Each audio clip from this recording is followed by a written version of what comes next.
Ok, gracias. Bueno, entonces estábamos hablando de esta formación. En nuestro texto nos explica muy gráficamente y dice, se forma un tubo sobre otro tubo. ¿A qué se refiere esto? Se refiere a que el ectodermo va a conformar un engrosamiento que era la placa neural y cuando se cierran las crestas, qué sé yo, se forma el tubo neural, ¿verdad? Este era el tubo neural. Pero también acabamos a ver cómo este endodermo va introduciéndose hacia la parte de la línea media. Inicialmente teníamos un gran saco vitelino, pero ¿qué es lo que va a suceder acá? Esto comienza a disminuir de calibre. ¿Gracias a qué? A estas dos grandes bandas que vienen y que son los pliegues laterales. Entonces, estos pliegues laterales van creciendo y van reduciendo de tamaño esta cavidad grande que era el saco vitelino y comienzan a incorporarlo hacia la parte ventral. Entonces, cuando se cierra todo esto, ¿qué es lo que estamos viendo? Es un tubo sobre otro tubo. ¿Sí? Entonces, el tubo neural sobre el tubo intestinal. Y entonces acá esto es lo que vamos a comenzar a entender. Inicialmente éramos un disco plano, pero debemos volvernos y nuestra contextura física es de un cilindro, ¿verdad? Entonces, para conformar esa estructura cilíndrica es que tiene que producirse este crecimiento de estos pliegues laterales y esta incorporación de esta estructura que estaba afuera, esta estructura que estaba en la cavidad celómica extraembrionaria, tiene que incorporarse a lo que es la cavidad corporal, lo que es el celoma intraembrionario. Entonces, todo esto hace que estos pliegues laterales vayan cerrándose hacia la línea media y conformemos una estructura cilíndrica. Pero además, tenemos que entender muy bien que la estructura que une estas dos se encuentra siempre en la parte media y es la parte del mesodermo. Este mesodermo va a quedar siempre uniendo a estas estructuras en lo que se va a llamar el mesenterio dorsal. Entonces, acá se ha estructurado la cavidad corporal primitiva, la cavidad intraembrionaria, la cavidad que se encuentra dentro del cuerpo del embrión. Evidentemente, lo que vamos a ver poco a poco y a continuación es cómo esta cavidad intraembrionaria inicialmente es una sola, no hay divisiones. Y lo que nos va a tocar de acá en adelante es ver exactamente cómo es que esa cavidad se va dividiendo. Sin embargo, lo que tenemos que hablar mucho es de este mesodermo intraembrionario. Si estamos viendo este mesodermo, se forma como una parte engrosada alrededor del tubo neural que ya la conocíamos y era el mesodermo paraxial.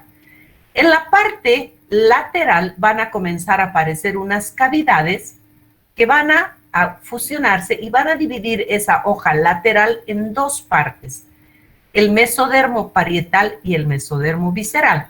La parte intermedia, ya sabemos también, va a formar todo lo que son las estructuras urogenitales. Pero la capa lateral se va a dividir el mesodermo lateral en dos hojas, en un mesodermo parietal y en un mesodermo visceral. Lo que es interesante e importante entender ahora es que esa capa parietal del mesodermo, junto con el ectodermo que está aquí a continuación, contiguo a esa capa parietal, van a formar la hoja somatopleúrica o somática que va a conformar las paredes corporales. Y esta capa visceral, junto con el endodermo que está justo al ladito, va a conformar la hoja esplagno-pleúrica o hoja esplágnica o visceral. Entonces, ¿qué es lo que estamos viendo?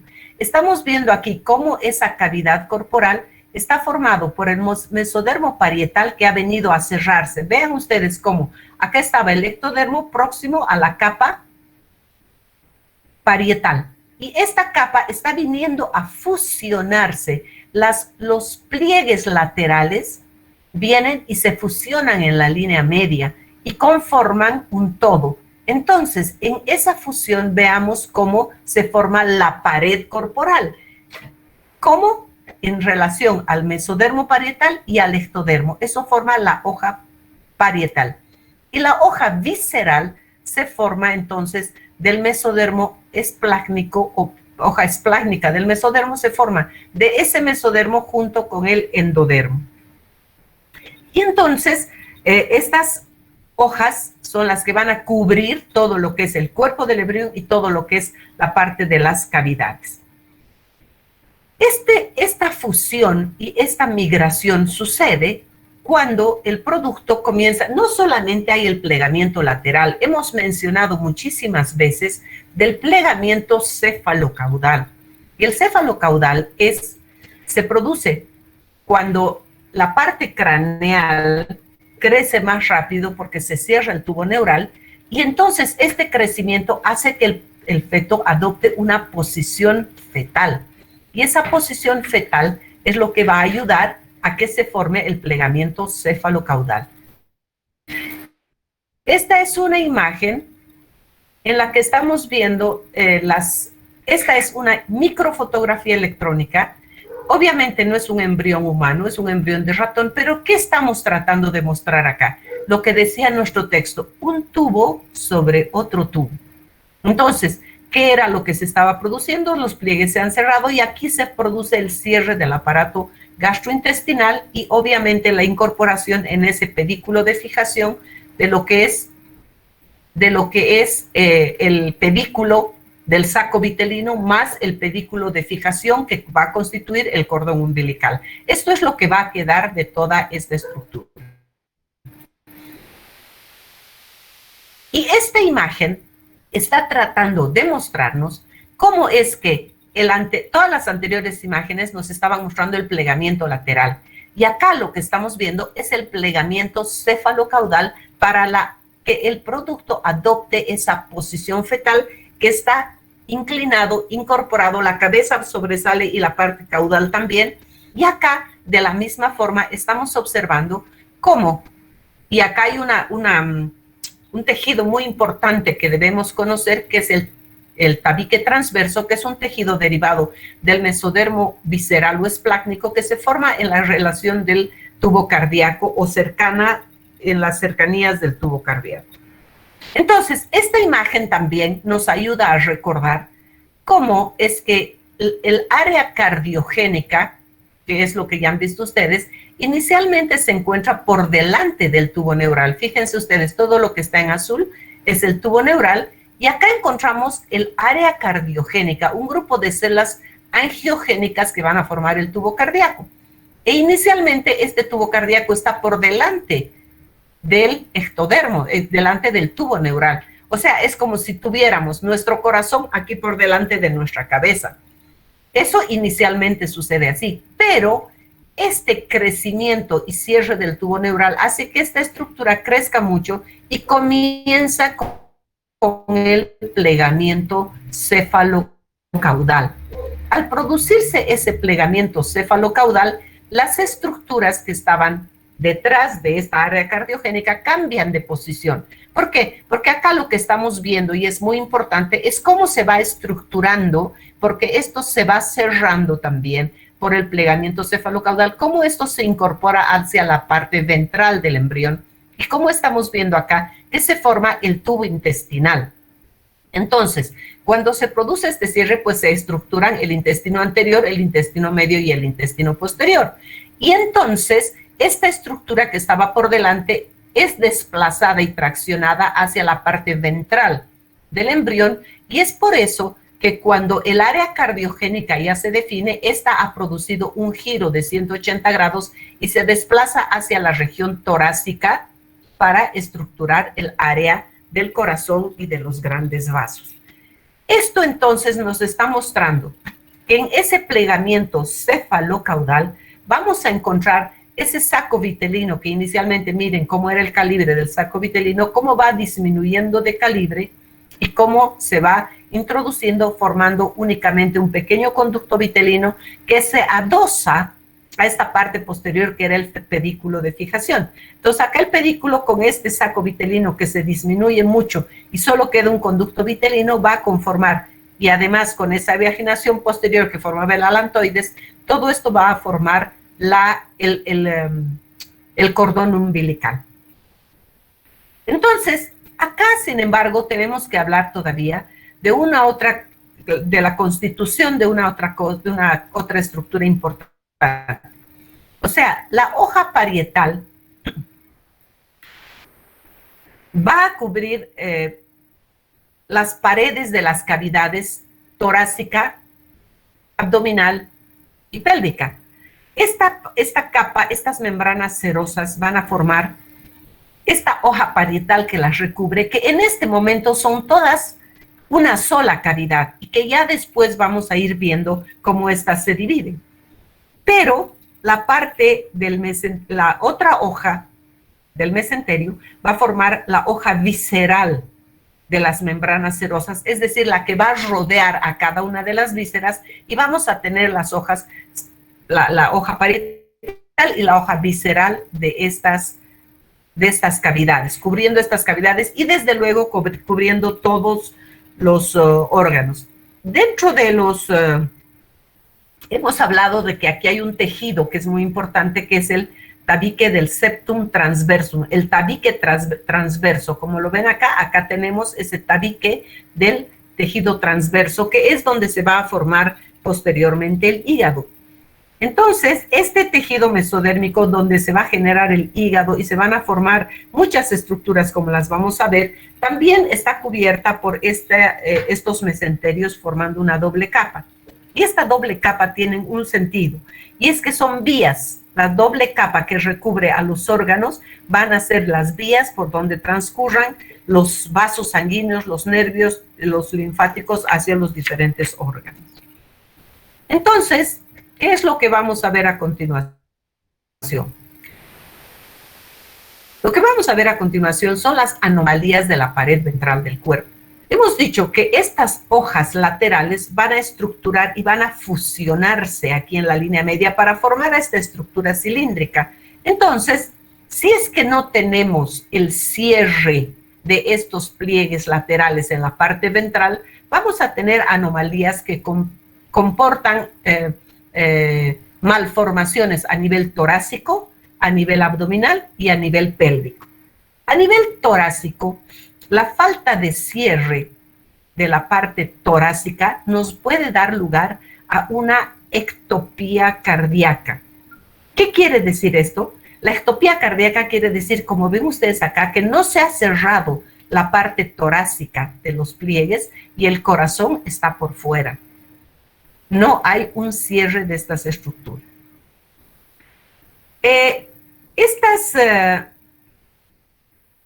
Muchas veces estas anomalías son aisladas, pero otras veces tienen un espectro de anomalías que conforman muchas anomalías juntas, como es la pentalogía de Cantrell. En esta pentalogía vamos a tener ectopía cardíaca, defectos de la región anterior del diafragma, ausencia de pericardio, así como también alteraciones externales y de la pared abdominal. Esa es una pentalogía, quiere decir 5 constituyentes de esa anomalía que puede conformar además gastrosquisis y onfalocele. Cuando encontramos una falta de cierre a nivel abdominal, vamos a encontrar la gastrosquisis. Es una falta de cierre de la pared abdominal en la que las asas intestinales se hernian hacia la cavidad amniótica. Entonces, esto ocurre generalmente del lado izquierdo, suele ser ubicado a la derecha, pero y la frecuencia va aumentando y se presenta más frecuentemente en mujeres con textura muy delgada y muy jóvenes, 20 años, que tienen embarazos y que parece que no se sabe por qué en ellas se presenta con más frecuencia esta gastrosquisis. Evidentemente, al existir falta de cierre de esta cavidad abdominal, estas asas van a herniarse a la cavidad amniótica y van a ser deterioradas por el contacto constante con el líquido amniótico. Estas asas están preparadas para estar cerradas en esta cavidad abdominal y si están expuestas hacia el líquido amniótico las va a dañar. Si es que la falta de cierre se produce en la parte de la cavidad de la parte pélvica, vamos a tener dos condiciones. Uno, la extrofia vesical, que significa que la vejiga y la pared anterior de la vejiga no se han cerrado y está expuesta la parte mucosa de la vejiga, y que se acompaña cuando es varón de una alteración que ya la vamos a conocer cuando estemos viendo urogenital, que es una falta de cierre del conducto, una falta de fusión en el dorso del pene y que se llaman epispadias. Entonces, la extrofia vesical está casi siempre acompañada de epispadias, que es una falta de cierre en el dorso del pene. Esta situación es todavía más grave, es la extrofia cloacal. Es un cierre más anómalo, una falta de cierre más extensa, que está puede comprometer a la vejiga y a toda la parte de esa región pélvica. Extrofia cloacal, piensen ustedes que lo que se forma en la parte posterior y caudal es la cloaca, de donde se van a formar el conducto anal y parte del sistema urogenital. Entonces, la falta de cierre a nivel pélvico, vamos a tener que hay extrofia de la vejiga, parte del recto y del ano están completamente expuestos y es una situación muy, muy grave. También puede ocurrir lo que se llama el ónfalocele. Hemos visto y hemos hablado que antes del tercer mes de gestación, la cavidad abdominal era sumamente pequeña y que por tanto las vísceras intestinales tenían que herniarse hacia el cordón umbilical, ¿se acuerdan? Pero después hemos dicho que ya al tercer mes, porque este era un detalle importante del tercer mes de gestación, hemos dicho que ya no se encuentra esta herniación de las asas en el cordón umbilical, porque ellas han retornado a la cavidad abdominal y pues esta situación se ha regularizado. Pero puede suceder que estas asas intestinales no retornen a la cavidad abdominal. Y entonces esto va a producir lo que se conoce con el nombre de ónfalocele, que es la falta de retorno de las asas intestinales a la cavidad abdominal. Cuando hablábamos y decíamos la característica del anillo umbilical, ¿se acuerdan? Hablábamos de un repliegue amnioectodérmico. ¿Qué pasaba? Que venía el amnios y hacia el ectodermo, hacía un repliegue y cubría lo que era el cordón umbilical. Por tanto, cuando se produce una ónfalocele, estas asas intestinales están cubiertas por el amnios, que es muy diferente de la gastrosquisis. En la gastrosquisis es una falta de cierre de la pared intestinal donde se hernian las asas.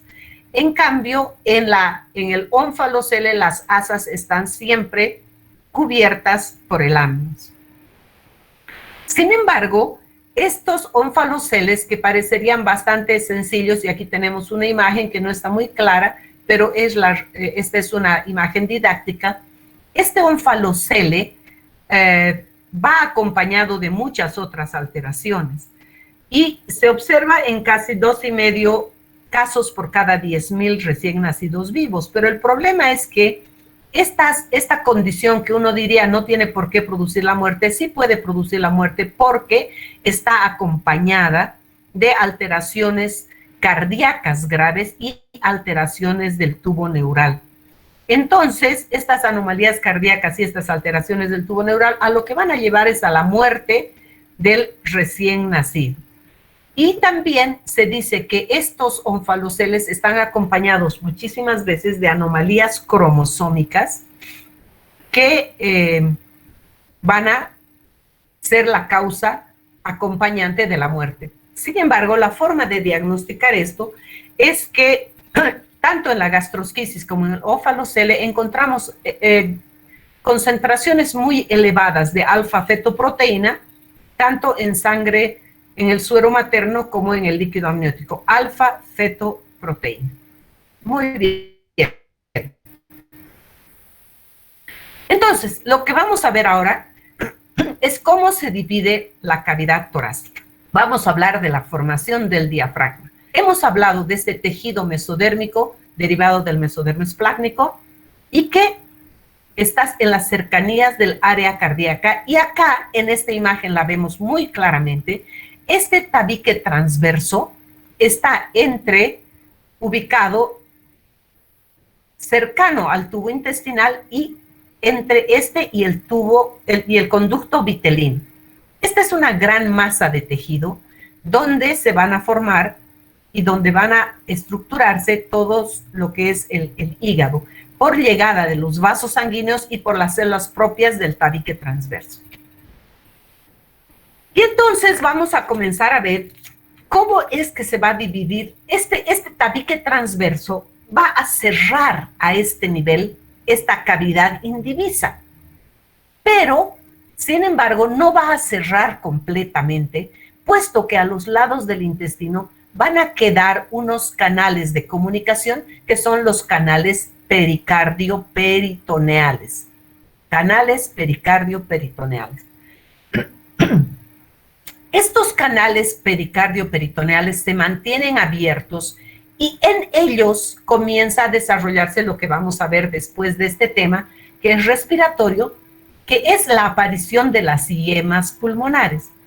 Estas yemas pulmonares comienzan a crecer hacia adelante, hacia lateral y hacia dorsal, comienzan a expandirse en este espacio que quedó, que son los canales pericardio-peritoneales. Pero además vamos a ver que en este espacio grande comienzan a aparecer unos pequeños pliegues que se llaman los pliegues pleuropericárdicos.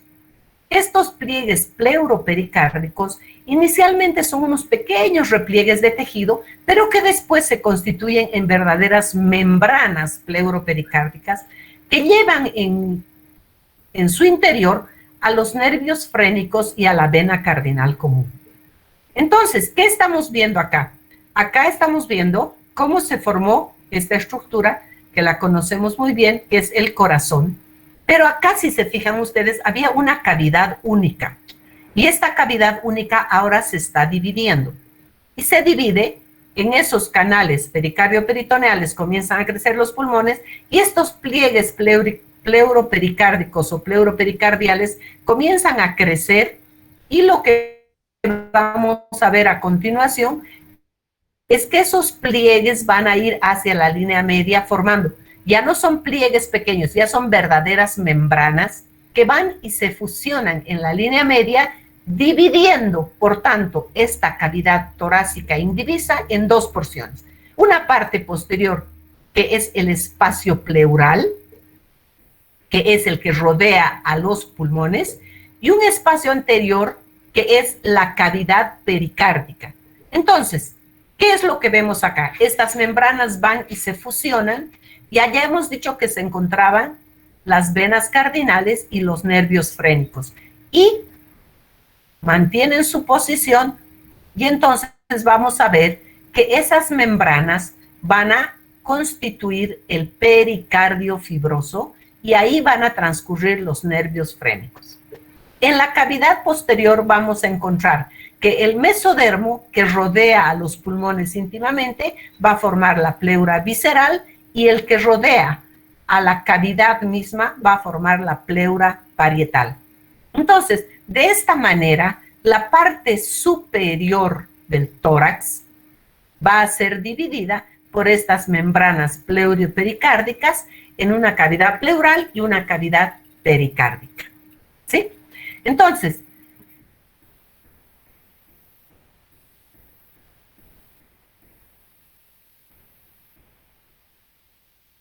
ahora vamos a ver a continuación cómo es que se divide en la región abdominal. Ya hemos dividido la parte superior, el tórax ha quedado dividido. Y entonces, acá, ¿qué es lo que va a aparecer? En esa cavidad grande vamos a ver cómo se desarrolla el diafragma. Hemos visto que habían unos conductos que se unían, que estaban por detrás y que no eran ocupados por el septum transversum o tabique transverso, que se llamaban los conductos pericardio-peritoneales, ¿verdad? Ahí en la porción superior hemos dicho que crecen los pulmones. Pero en la parte inferior, ¿qué sucede? Acá tenemos un gran tejido, que es el tabique transverso, que nos cierra estos conductos pericardio-peritoneales. Pero entonces ahí comienzan a aparecer unos pliegues de tejido que se llaman los pliegues pleuroperitoneales. Estos pliegues pleuroperitoneales comienzan a crecer, se unen hacia el mesenterio del esófago y siguen creciendo para fusionarse por encima del diafragma y formar la porción tendinosa del diafragma. Acá tenemos entonces que además comienza a aparecer un reborde muscular, que es una invaginación muscular de la pared del cuerpo, que va a formar parte de lo que es el diafragma futuro. Y esta invasión muscular de la pared del cuerpo hace que las células musculares que se originan entre C3 y C5 comiencen a migrar y comiencen a formar parte de la porción muscular del diafragma. En cambio, la parte tendinosa va a estar constituida por estos pliegues que llegan allá y que junto con el tabique transverso, las membranas pleuroperitoneales van a formar el tendón central del diafragma. Los componentes musculares también forman acá y el mesenterio del esófago que se va a desarrollar y van a formar los pilares del diafragma. Entonces, vean ustedes cómo la conformación del diafragma es bastante compleja porque depende de los pliegues pleuroperitoneales que deben crecer, del tabique transverso que está acá y de estos tendones, de estos componentes musculares que migran y además de este mesenterio del esófago. Entonces, si ustedes se imaginan tantas estructuras conformando una división de una cavidad, obviamente es muy fácil pensar en que pueden ocurrir anomalías. Y las anomalías que van a acontecer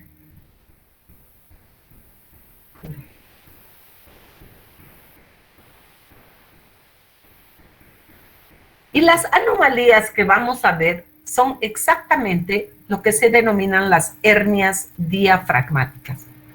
Las hernias diafragmáticas congénitas se producen generalmente por la falta de cierre o la falta o ausencia de la membrana pleuroperitoneal. Esta membrana pleuroperitoneal no se formó a un lado. Y entonces, ¿qué es lo que va a suceder? Esta es una malformación bastante frecuente en los recién nacidos y al faltar esta estructura, esta membrana pleuroperitoneal, ¿qué es lo que va a pasar? Aquí va a quedar un hueco. Y entonces, ¿qué es lo que tenemos en la cavidad abdominal? Tenemos todas las asas intestinales y estas asas, al encontrar un lugar por donde pasar, comienzan a pasar y se trasladan hacia el tórax por la falla de esa membrana pleuroperitoneal, por su ausencia. Y al desplazarse hacia la cavidad torácica, van a ocupar el espacio que necesitaba el pulmón para expandirse. Y entonces vamos a tener, como consecuencia de esta hernia diafragmática, vamos a tener una falta de desarrollo de ese pulmón izquierdo, puesto que sucede sobre todo hacia el lado izquierdo, esta ausencia de membrana, y al comprimir este pulmón se torna hipoplásico, es decir, no desarrolla. Y eso va a ocasionar puede ocasionar la muerte del recién nacido, porque el rato de expandirse los pulmones, este pulmón ya está hipoplásico, no tiene la capacidad de distenderse y de producir la hematosis que necesitaran. Estas asas intestinales, a veces el defecto es tan grande que incluso el hígado puede estar herniado a esta cavidad torácica.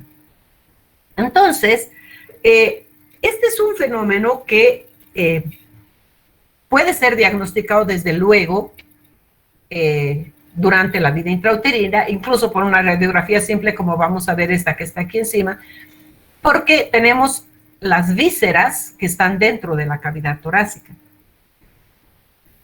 ¿Qué es lo que se está haciendo actualmente? Esta era una situación muy preocupante, puesto que después de 9 meses de gestación nacía el niño y era muy difícil revertir la situación, desplazar las asas intestinales hacia la cavidad abdominal y cerrar esa estructura, primero porque el niño tenía muy malas condiciones al nacer recién como para someterse a una cirugía, primero. Segundo, es muy difícil lograr que ese pulmón, incluso reduciendo esta hernia diafragmática, esta herniación de los intestinos, este pulmón vuelva a recuperar y vuelva a desarrollar, era muy difícil, y entonces se producía la muerte del recién nacido. Aquí es que vinieron a hacerse los primeros intentos de cirugías fetales.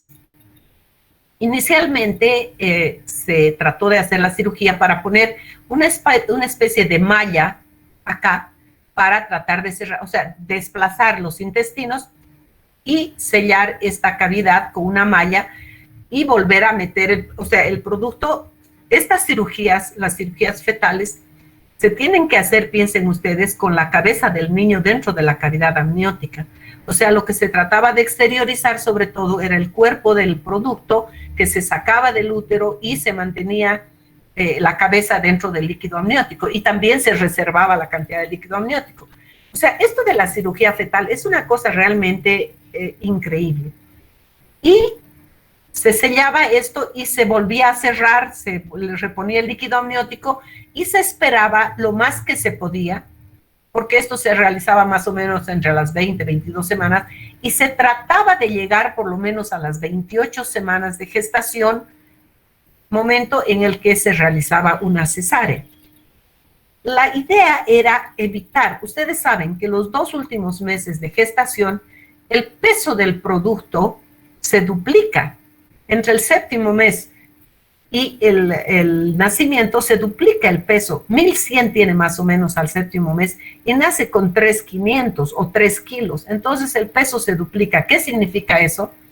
Significa que hemos hecho una cirugía en el útero. Y ese útero no tiene la cicatrización ni está tan fuerte como para soportar un aumento del doble de peso del producto y se puede romper. Entonces lo que se hacía en primera instancia era madurar los pulmones del producto, como vamos a ver después en respiratorio, y además se maduraban los pulmones y se esperaba hasta las 28 semanas en que se hacía una cesárea para poder sacar al producto. Sé que en la última temporada estas cirugías fetales han cambiado, ya no es tan invasiva y parece que con un laparoscopio se puede introducir y se puede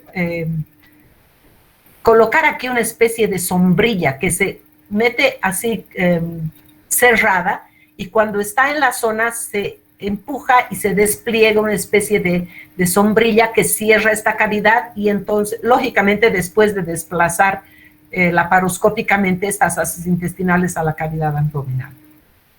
Desde luego, esta es una cirugía muy difícil, una cirugía muy complicada, y la verdad es que para nosotros llegar a cirugías fetales, yo creo que van a transcurrir muchísimos años antes de que esto suceda.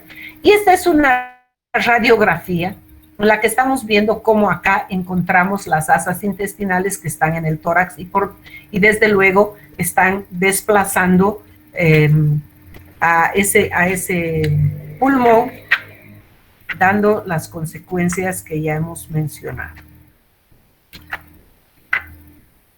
Entonces, ahora vamos a hablar muy brevemente de lo que es el sistema respiratorio.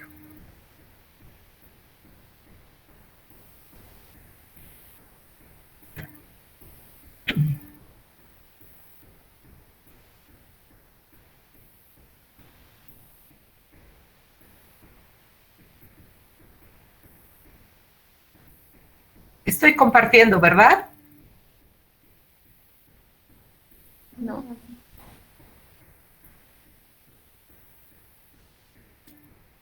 No, doctora. No, doctora. Un segundito.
Ahora sí, ¿verdad? Sí, doctora. Sí se ve, doctora. Ok. Bien, o sea, nos falta hablar un poquito de digestivo. Sin embargo, hemos hablado ya de parte de esto. No hemos entrado todavía a digestivo, pero cuando hemos hablado, ¿se acuerdan de arcos, bolsas y hendiduras? Hemos hablado de la formación del intestino anterior del divertículo respiratorio. Entonces, ese divertículo respiratorio aparece como una evaginación del intestino anterior y ocurre a la 4ª semana de desarrollo. Es importante para la formación de este divertículo y para la estimulación y la localización de la yema pulmonar, hablar del ácido retinoico. El ácido retinoico es quien permite que se sintetice además en el mesodermo adyacente y que se forme esta evaginación. Y luego, este ácido retinoico, cuando se incrementa, produce una regulación positiva y una inducción a que se forme el TBX4, que es un factor de transcripción, y este TBX4 se expresa en el endodermo del tubo intestinal, en el sitio preciso donde tiene que originarse este divertículo respiratorio y donde tiene que formarse lo que son los pulmones. Entonces, el epitelio que cubre el interior de la laringe, tráquea y los bronquios es lo mismo que los pulmones, es de origen endodérmico. Pero los componentes cartilaginoso, muscular y conectivo de todo lo que es la tráquea derivan del mesodermo visceral, o sea, el esplácnico que está rodeando estas estructuras. Entonces, ¿qué es lo que vamos a ver acá? Acá lo que veíamos, este era el intestino anterior, y veíamos cómo se produce una evaginación en su pared ventral y cómo esta evaginación comienza a elongarse y formar el divertículo respiratorio. Pero este divertículo está separado de esta estructura que es el esófago, se separa por 2 pequeñas crestas que se van cerrando y son las crestas traqueoesofágicas. Estas crestas traqueoesofágicas tienen que cerrarse y por lo tanto independizar a esta estructura respiratoria de la estructura digestiva. Es importante entender entonces que la falta de cierre de estos tabiques traqueoesofágicos o estas crestas traqueoesofágicas, si es que no sucede su cierre, nos van a llevar a un montón de anomalías y complicaciones. Bueno, pues sucede que este primordio respiratorio tiene inicialmente una comunicación con la parte de la boca de una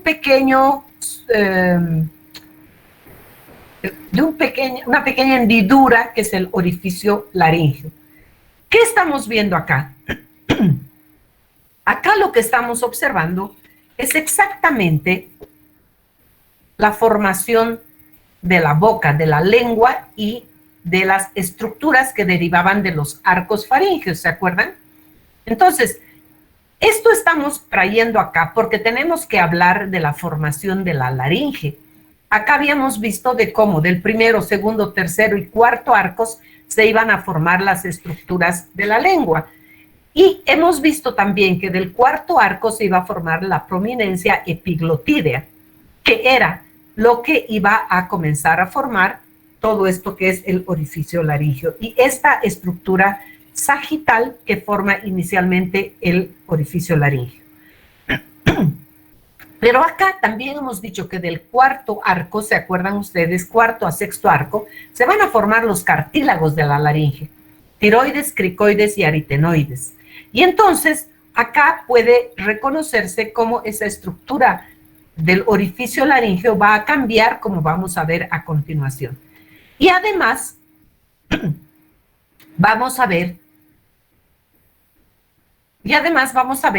cómo la inervación está dada por el cuarto arco, que es el nervio laríngeo superior y el laríngeo recurrente del sexto arco, que hace que se inerve todos los derivados del cuarto y sexto arco.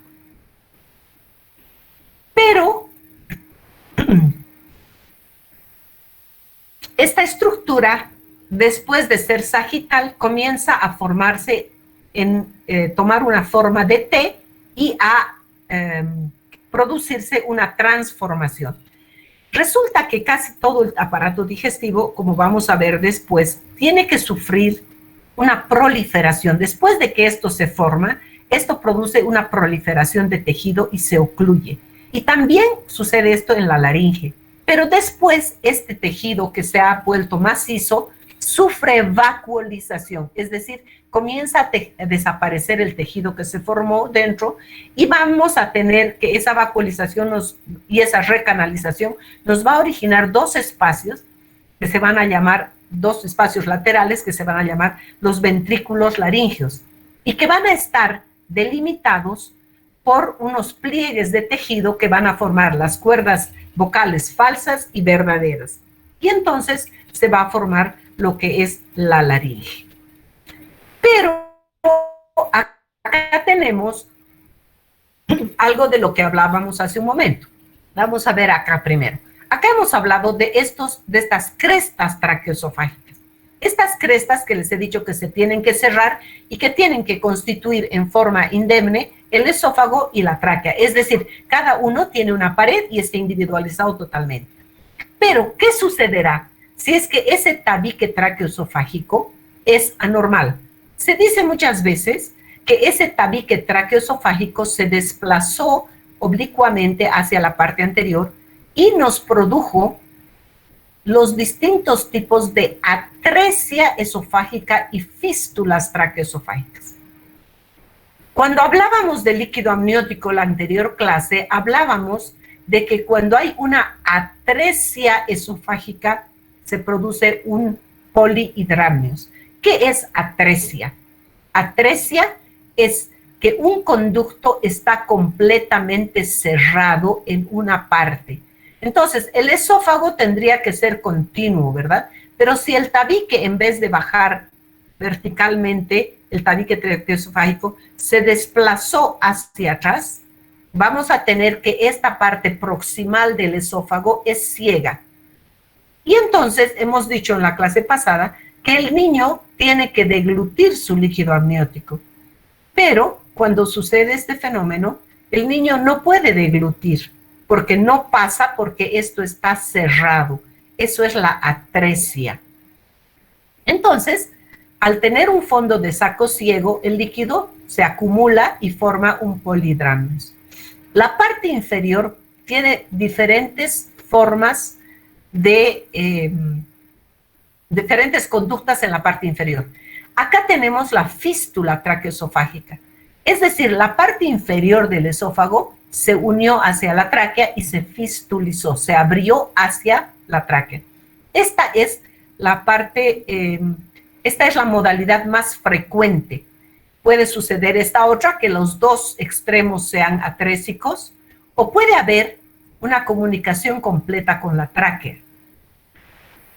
Esta es otra versión, que la parte superior se fistuliza y la parte inferior se forma atrésica. Y este es otras variaciones que tienen una probabilidad muy lejana de formarse, que es los dos extremos del esófago están comunicados. Es muy parecido a esto, fistulizados con la tráquea. Entonces, esta fístula traqueoesofágica es también necesario hacer cirugía y ver si es que se puede reparar y se puede canalizar. Seguramente la cirugía actualmente ayuda mucho a que se hayan desarrollado nuevas técnicas para que esto suceda. Sin embargo, estas atresias esofágicas son realmente detalles muy severos y muy difíciles de corregir. Se sospechan porque hay también alfa-fetoproteína muy elevada, y también tenemos que vamos a tener polidramios. El hecho de tener polidramios nos hace sospechar que puede estar relacionada con una atresia esofágica. Pero estas fístulas traqueoesofágicas a veces son componentes de una asociación de anomalías que es mucho más severa que solamente una fístula traqueoesofágica. Y esta asociación se llama Bacterel.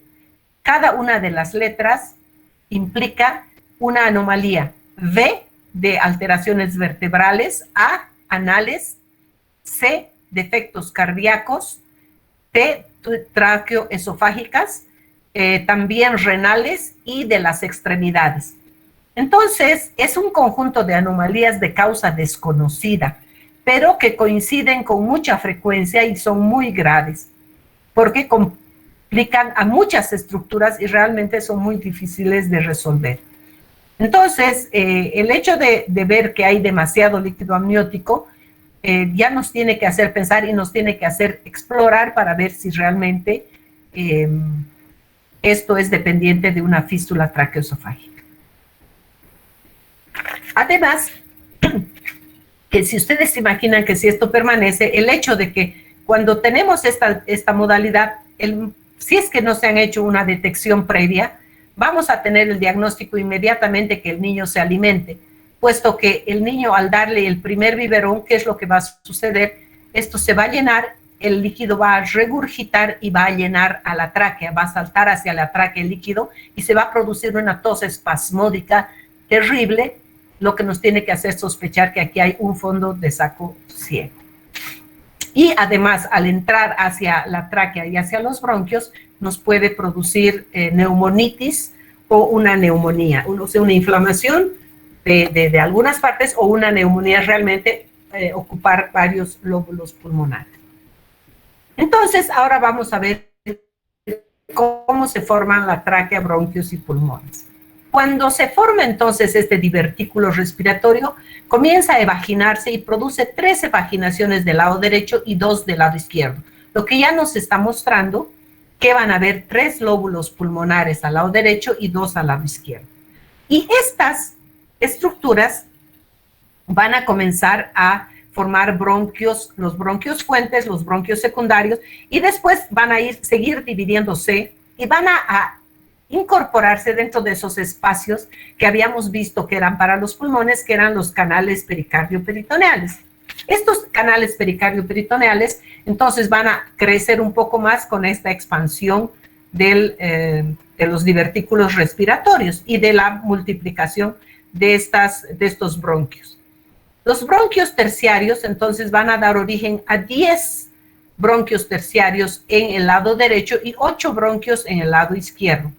Pero estas subdivisiones continúan hasta el 6º mes de vida intrauterina hasta que se alcanzan aproximadamente 17 generaciones. Sin embargo, en la vida extrauterina todavía tienen que producirse 6 divisiones más hasta lograr la maduración total de los pulmones.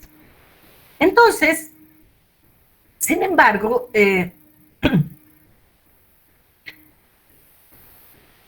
esto es tan importante puesto que durante la vida intrauterina no se producen los alvéolos maduros. O sea, este es un proceso que tiene que continuar durante la vida intrauterina hasta lograr la maduración total de los pulmones. Los pulmones, aunque no tenemos aire dentro de los pulmones, pero durante la vida intrauterina se logran movimientos respiratorios, puesto que el líquido amniótico está entrando también a estas cavidades y estas están contrayéndose, tratando de imitar los movimientos que van a tener después cuando entre el aire. Entonces, esto es muy importante para poder entender cómo es que sus movimientos respiratorios van a ayudar en la vida extrauterina. Entonces, acá estamos viendo ese crecimiento de esas yemas pulmonares y lo que hemos hablado hace un momento, que cómo se forma la pleura parietal, va a estar cubriendo toda esa cavidad pleural, y la pleura visceral va a estar unida hacia estas formaciones pulmonares y vamos a tener los dos espacios. Y entre ellos vamos a tener pues un espacio que es la cavidad pleural.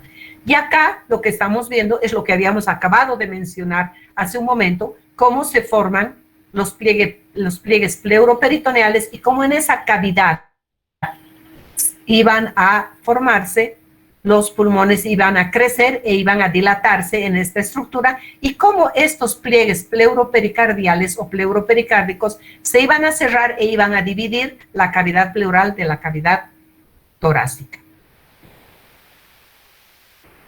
Y acá tenemos así desarrollados, tenemos los bronquios, los primarios, los secundarios, los terciarios y cómo se estructura todo dentro de esa cavidad pleural. Pero acá vamos a tener que la maduración de los pulmones comporta una serie de circunstancias muy especiales. Entonces, durante los 2 primeros meses de vida intrauterina y hasta varios años después del nacimiento, el número de sacos terminales que se forman es muy grande y aumenta constantemente. Pero además, las células que recubren estas estructuras, las células que recubren van adelgazándose y van formando células aplanadas. Y además ahí aparecen unas células especiales que recubren estos sacos y son las células epiteliales alveolares tipo 1. Estos neumocitos tipo 1 se adelgazan mucho y tienen un contacto muy directo con estos capilares sanguíneos. Si se fijan acá en una primera etapa, este bronquiolo respiratorio está cubierto de un epitelio cúbico. Entonces, acá estamos hablando, obviamente, de la etapa intrauterina. Y estos, posteriormente, se van a adelgazar, van a formar las células epiteliales, un epitelio pavimentoso muy delgado, y fíjense cómo esos capilares sanguíneos realmente se ponen en contacto directo con estas terminaciones alveolares, con estos sacos terminales, para que se produzca una interfase más fácil aire-sangre para producirse la hematosis. Es decir, para que de estos capilares pasen a estos alvéolos respiratorios todo el oxígeno que se necesita.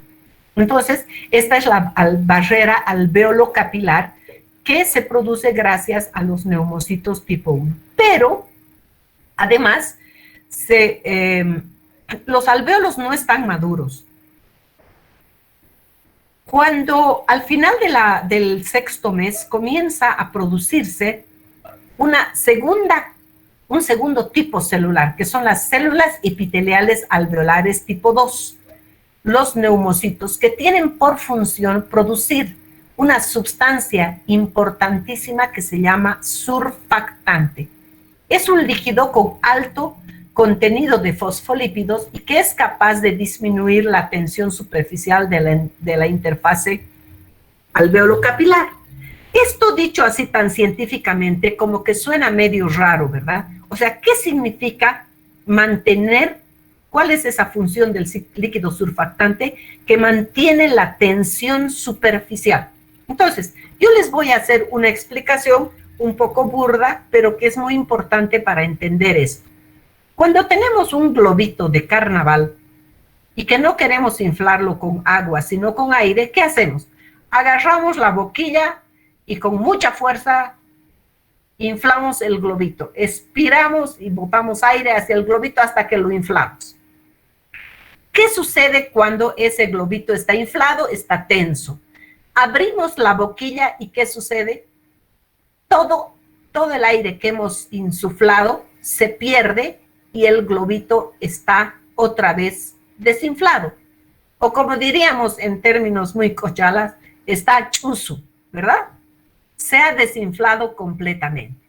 Entonces, si ustedes piensan en esos alvéolos respiratorios, cuando se produce la primera inspiración, estos se van a distender, se van a dilatar y van a producir esa hematosis.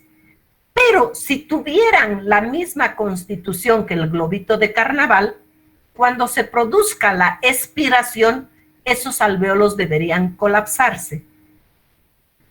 Entonces, la función de esa sustancia surfactante es mantener esos alvéolos dilatados. Es decir, con la expiración, esos alvéolos no van a colapsar, porque si colapsan, ya no es posible volverlos a dilatar. Se necesitaría demasiada fuerza como para poder distender esos alvéolos. Es decir, que cuando no hay surfactante, entonces esos alvéolos tienen la posibilidad de colapsarse, que es lo que vamos a ver que se produce cuando hay una falta o una prematurez, porque estamos diciendo que recién desde el 6º mes de vida intrauterina se producen estos neumocitos tipo 2, que son los encargados de producir la sustancia surfactante. Entonces, acá en la maduración de los pulmones vamos a tener diferentes etapas. Una primera etapa que se llama el periodo pseudoglandular, que va de la semana 5 a la 16, que hay esa ramificación continua y hemos visto cómo esos bronquios se van dividiendo por dicotomía, es decir, dicotomía es que uno produce dos, y van produciéndose los bronquiolos terminales. Un periodo canalicular, que va de las 16 a las 26 semanas, y cada bronquiolo se divide en más bronquiolos que a su vez se dividen entre 3 y 6 conductos alveolares. 26 semanas, no hemos llegado todavía a las 28 semanas, aquí no puede nacer, y hemos dicho que no puede nacer el niño porque no tiene su sistema respiratorio y nervioso maduros. Después de las 26 semanas y hasta el nacimiento se produce el periodo de saco terminal. Es lo que hemos visto, que cómo se forman esos alvéolos primitivos y cómo los capilares establecen un contacto íntimo con este saco terminal para que se pueda producir la hematosis. Y desde los 8 meses de gestación hasta la niñez se produce los alvéolos maduros y hay este proceso de hematosis y además hay la suficiente cantidad de surfactante. Aquí hay un detalle muy importante y que dice que desde la semana 34 de gestación, esa cantidad de fosfolípidos que sería producida por estos neumocitos tipo 2, dice que esto llegaría al líquido amniótico, porque de acá está aspirándose y eliminándose el líquido, entonces llegaría al líquido amniótico. Y desde este líquido amniótico parece que estos fosfolípidos van a activar unos macrófagos y estos macrófagos van a migrar por el corión hacia el útero. Y en el útero van a comenzar a sintetizar después de llegar unas proteínas del sistema inmunitario que son la interleucina 1 beta. Y parece que esta interleucina 1 beta produce un incremento de la síntesis de prostaglandinas que serían las que desencadenarían las contracciones uterinas. Entonces, esto está relacionado con que hace un tiempo decíamos, ¿por qué tiene que durar la gestación? Yo les había preguntado, ¿por qué tiene que durar la gestación el tiempo que dura en el humano, verdad? ¿Y por qué se determina y por qué comienza el parto? Entonces parece que esta es la explicación por la que el feto también estaría participando en el inicio del trabajo del parto y en el parto mismo. Entonces, tal parece que estas células son las importantes para hacer esa retroalimentación para mostrar que ya está maduro el proceso. Los movimientos respiratorios, les decía hace un momento, se producen durante la vida intrauterina gracias al líquido amniótico que va entrando hacia los pulmones.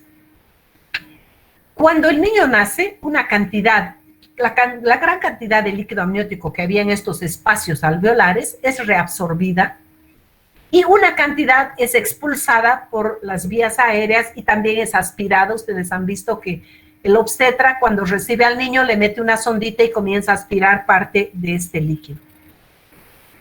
Cuando ingresa la sangre, el aire ingresa a los alvéolos, la capa de surfactante, entonces, que está cubriendo esos alvéolos, va a evitar ese colapso pulmonar. Si es que no hay el surfactante, entonces se va a producir un colapso durante la expiración y va a tornarse esa parte del tejido que no tenga, esa parte del tejido pulmonar que no tenga surfactante, se va a colapsar y va a producirse lo que es la atelectasia, es decir, una parte del pulmón se va a tornar maciza y eso no va a poder resolverse después porque no se puede, porque no hay el surfactante. Se dice que durante la vida intrauterina una sexta parte de los alvéolos están ya desarrollados, pero que el resto tienen que desarrollarse durante los 10 primeros años de vida. Esta es la imagen que tendríamos de un alvéolo definitivo, de este alvéolo apto para que se produzca la hematosis. Entonces, tenemos un fenómeno para hablar de los correlatos acá, que es el síndrome de dificultad respiratoria. Este síndrome de dificultad respiratoria se produce en los prematuros. Hemos dicho que si es que se sospecha de que va a haber un parto prematuro, se tiene que producir la maduración de los pulmones. Se hace inyectándole a la madre glucocorticoides para que se maduren los pulmones, es decir, para que estas células que son tan importantes, los neumocitos tipo 2, funcionen y produzcan el líquido, la sustancia surfactante. Cuando no hay esto, entonces va a haber un síndrome de dificultad respiratoria del recién nacido y que es sumamente grave. Ahora, sin embargo, existe surfactante sintético que se puede inyectar, o sea, se puede dar a los neonatos prematuros un surfactante artificial y también el uso de los glucocorticoides para evitar que haya la insuficiencia respiratoria. Antes se denominaba a esta condición la enfermedad hialina, de la membrana hialina, puesto que los fosfolípidos y las proteínas que habían acá en este líquido producían como unas membranas y se les llamaba el síndrome de la membrana hialina, pero ahora se denomina nomás síndrome de la dificultad respiratoria. Pueden haber otras anomalías, como por ejemplo lóbulos ectópicos, o pueden haber quistes pulmonares congénitos, que no son los más frecuentes, pero sí pueden ocurrir. Pero, sin embargo, el cuadro más grave es el de la prematurez por la falta de surfactante que nos va a producir entonces el síndrome de dificultad respiratoria del recién nacido. Bien, creo que eso es todo por hoy. Creo que hemos avanzado los dos temas. Nos falta, aparte de vez de cavidades y respiratorio. La próxima clase estaríamos avanzando digestivo, que es todo